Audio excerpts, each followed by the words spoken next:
સુરત નવી સિવિલ હોસ્પિટલમાં ચોથા વર્ગના કર્મચારીનો હોબાળો. ટ્રોમા સેન્ટરમાં ચોથા વર્ગના મહિલા કર્મચારી અને દર્દીના સગા વચ્ચે બબાલ. સાફ સફાઈ દરમિયાન દર્દીના સગા સાથે બોલાચાલી થઈ હતી. ઘટનાને લઈ ચોથા વર્ગના કર્મચારી કામથી અળગા રહી પોલીસ ચોકી પર પહોંચ્યા. પોલીસ ફરિયાદ નહીં થાય ત્યાં સુધી પોલીસ ચોકી બહાર બેસી રહેવાની ચીમકી.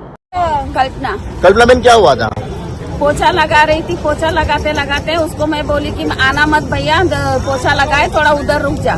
फिर भी वो चलते गया, फिर दोबारा आया तो फिर दोबारा आया तो फिर भी मैंने बोला एक साइड से चल भैया, गीला है पोछा लगा रही है। तो मेरे को गाली देने लगा गंदा गंदा। और हुआ था? આ તો એ એટલું બધું જો આ બેનને એટલું કર્યું તો સેક્રેટરી ક્યાં ગયેલા? કેમ એટલું ગાર્ડ કરે જે આપતા હતા તાઉદી સેક્રેટરી ગાર્ડ કાં હતું? સેક્રેટરી ગાર્ડને શાના માટે મૂકેલા છે? સેક્યુરિટી ગાર્ડને શાના માટે મૂકેલા છે? હે આવું કરાય સેક્યુરિટીને? અમે જો માવસીને જો ઊંધું ચીંધું બોલીને જાય તો પછી સેક્યુરિટી મૂકવાનું કારણ જ હું? હે શું માંગ છે તમારી? આ તો અમારી માંગ એ જ છે ને, જે છે એ તમે બરાબર કરો.